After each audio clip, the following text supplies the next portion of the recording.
Reka ngusuhuze kwifuriza igitondo ciza wowe bukeye ndetse nawe bugorobye kwifuriza umugoroba mwiza bivanye naho uherereye.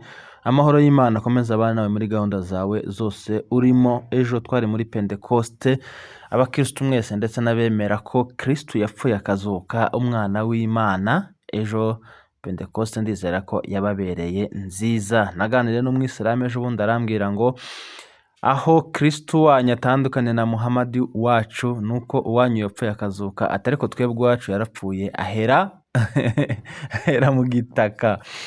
Uyu munsi rero ntabwo ndi butinde, hari urwandiko nje kubasomera rureba aba YouTubers bose bo muri Kenya.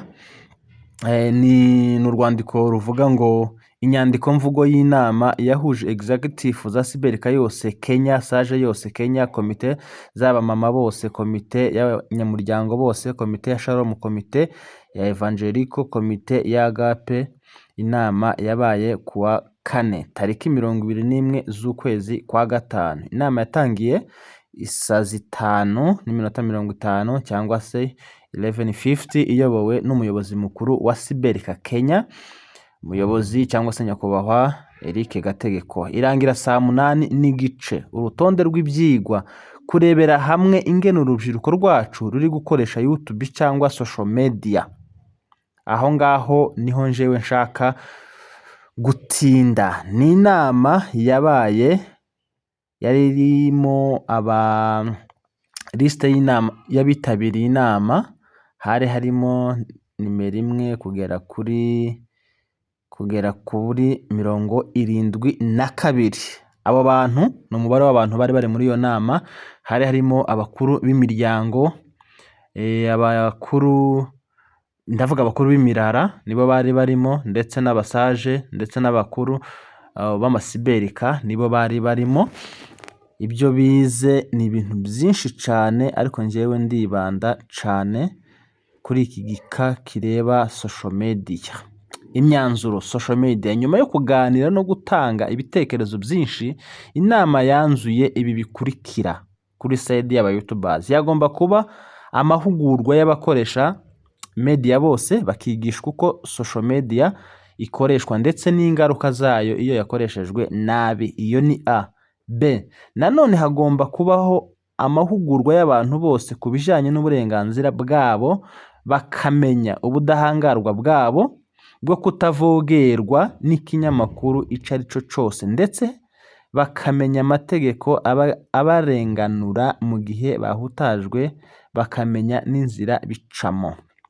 Inama yanzuye ko mu gihe umuntu wacu ahutajwe n'ikinyamakuru icyo ari cyo cyose, agomba kugana ubutabera bukamurenganura. Nta muyobozi wa Siberika n'umwe cyangwa umuyobozi w'umuryango uwo ari wo wose ugomba kuja kuvugira umunyamakuru warezwe ashinjwa gusebya no gutukana.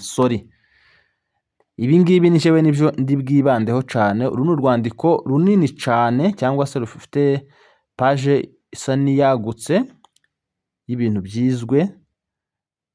Diveye: kurebera hamwe uko igikorwa cy'ubutabazi gihagaze, kurebera hamwe cyiswe komite y'ihuriro y'imirimo. Okay, ibi ngibi ntabwo mbitindaho. Inama rero yitabiriwe n'abantu 72, harimo abakuru b'imirara, abakuru b'amasiberika, abasaje byose. Ngira ngo uru rwandiko aho mutuye mwese abari muri Kenya, ndavuga abanyamurenge, mwararubonye kubera ko rwanyuze ku masiberika yanyu cyangwa se imbuga zanyu. Wowe utaba ku rubuga nta makuru wigeze ubona, kuko nyine umuhano ubamo ntuzi ibiberamo kuko ntuwubamo.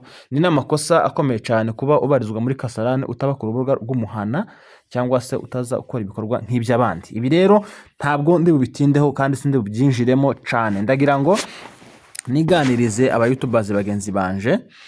Bamwe bafunguye amacano cyangwa se imbuga nkoranyambaga zabo kubw'intego runaka, ariko abandi bagiye bazifungura nta ntego. Ndashaka kuvuga amabanga ya runaka, ndashaka kuvuga amabanga yo mwaba runaka, ndashaka gutuka uyu nguyu, ndashaka kwandarika uyu nguyu. Mu by'ukuri ibintu bitari byiza na bukeya cyane. Ibyo ngibyo cyangwa se iyo message ndayigira abantu bafunguye YouTube channel zabo nta ntego nimwe afite, akavuga gusa ngo runaka yarambabaje reka nze mutuke, cyangwa se nafashwe ku ngufu, narahohotewe, nashingiwe n'umuryango wacu ntabishaka, unshingira aho ndashaka, akaza agakora ama episode 12 atuka uwo bashakanye, cyangwa se atuka aho yashatswe, cyangwa se atuka umuntu undi uwo ari we wese. Ibi rero ntabwo ndi buzinjiremo cyane mentioning ngo uyu n'uyu n'uyu, murabizi ko ubu nyine turasa naho isoko twaribonye kuri social media, kandi koko ni byiza, igira amafaranga wayikoresheje neza kandi wanayikoresheje cyane, igira amafaranga pe. Ibyo ngibyo singiye kuvuga ngo ntayo igira, ariko uruhande rumwe hari abantu baje kuri iyi mihanda nta ntego n'imwe ibazanye, baje kuvuga agahinda kabo, cyangwa se baje gutukana na ba runaka, ahubwo abayobozi, cyangwa se reka mvuge bano bayobozi bari bari muri iyi nama bayobowe na nyakubahwa Chairman Gategeko, reka mbabaze ikibazo n'undi wese yobaza, ndakibaza muri discipline no mu mvugo nziza, kubera ko muri abayobozi bacu kandi muri ababyeyi bacu, abandi ni ba sogokuru bacu. Ahubwo ibi bintu kubera iki mwatinze kubivuga, tukaba tumaze imyaka igera muri 2-3 ku ma YouTube yakorerwa ibintu bitari byiza. Ejo bundi nabonye umuntu avuga ngo ni akantu kabaye mu Rwanda, mbona umuntu aravuze ati nimba aya mabara natwe atangiye kutugeraho, birababaje, biranakabije, sina byiza, twari tubimenyereye mu banyamurenge bakorera kuri YouTube muri Kenya. Numva ndababaye, numva ndisuzumye, numva ndigenzuye. Mu by'ukuri dufitemo aba YouTubers beza bakora ibiganiro byiza, ushobora kumva nta ekuteri ukabyumvana n'abana, yewe na so na nyoko muri kumwe mukabyumvana. Hakaba n'abandi ba YouTubers navuze ngo ntawe ndi buvuge, ariko buri wese agenda asuzume platform yiwe, ibintu biriho bitari byiza agenda bisibe, agenda anahindure n'imikorere yari arimo, kubera ko ntawe udakosa. Ikosa si ikosa, ikosa riba ikosa ryasubiwemo.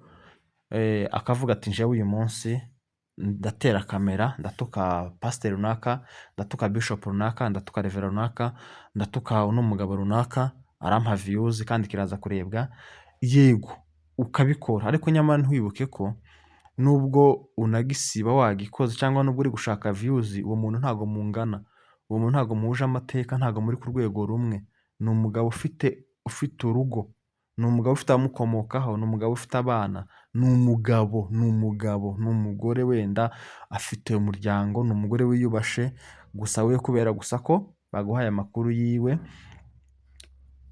ukaza ukabikora wishimye, wananditse ibyo umubeshera, ibyo birahari, birahari. Ugakora inkuru zine zitanu ku muntu umubeshera, ntaco mupfa utanamuzi, nyamara ukirengagiza kuri kumwica mu bandi. Ashobora gukora umuntu ikiganiro kimwe baguhaye amakuru yiwe, ukavuga ati nahawe amakuru mabi, mumbabarire, ugasaba imbabazi, aho ngaho bazaba kubabara rwose. Ariko gukora umuntu episode zirenga 3 umwica mu bandi, kandi mu by'ukuri sindumva umunyamuryango n'umwe uvuga ngo runaka uriya mwana wacu ukora kuri YouTube ni umurwayi wo mu mutwe. Mumwirinde ibyo azavuga byose, timukaza mubyumva, kuko tumutunze nk'umusazi, tumutunze nk'umuntu ufite ihungabana, tumutunze nk'umuntu wananiye umuryango. Ntago ndabyumva, ariko akantu gato kaba abantu bagahungabana, ugasanga bateje akavuyo. Sindamenya neza ko dufite abarwayi mu ba YouTubers dukorana nabo, ariko mu bigaragara byo barahari. Impamvu mvuga ko bahari ni ibiganiro bakora. Akaza ntatinye gutuka umuntu, akaza ntatinye kuvuga ijambo iryo ari ryo ryose uko rimeze rikapfa kumusohoka mu kanwa, bamukomera amashyi ngo yego wahamije, ngo yego wavuze neza. Abayobozi mwakoze kuri uru rwandiko mwatanze, mwakoze kuri ibi mwavuze, njyewe nabishimye kandi nabishigikiye.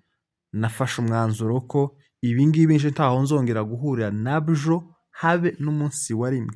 Ba YouTubers bagenzi banje, mugende mwisuzume, kubera ko nimba ibintu byameze gutya isaha n'isaha, ejo runaka na runaka bo kwicana. Mugende mwisuzume, ibiganiro mukora byo gusebanya, byo gukora inkuru umuntu mumubeshera ibyo atabamo, ugatuka umubyeyi ufite abana n'abuzukuru, ya mazina muza mubita yose murabizi. Biriya bintu ntago ari byo. Mugende mwisuzume, mugende mubireke, mubicikeho. Kano kajagari k'aba YouTubers b'abanyamurenge kari muri Kenya honyine pe. ariko uko iri tangazo ryasohotse byinshi biraza kuvugururwa. Mwebwe mpayambwira ni mwe mwishe social media, ni mwe muzayikiza, ni mwe mwateje ibibazo, ingaruka zizabamo zose ni mwebwe. Gusa iciza umuntu asarura ibyo yahinze, umuntu azoza ashirwaho. Erega ntabwo usarura ico utahinze, ico wahinze nico usarura. Mwakoze rero, iri tangazo riratureba twese.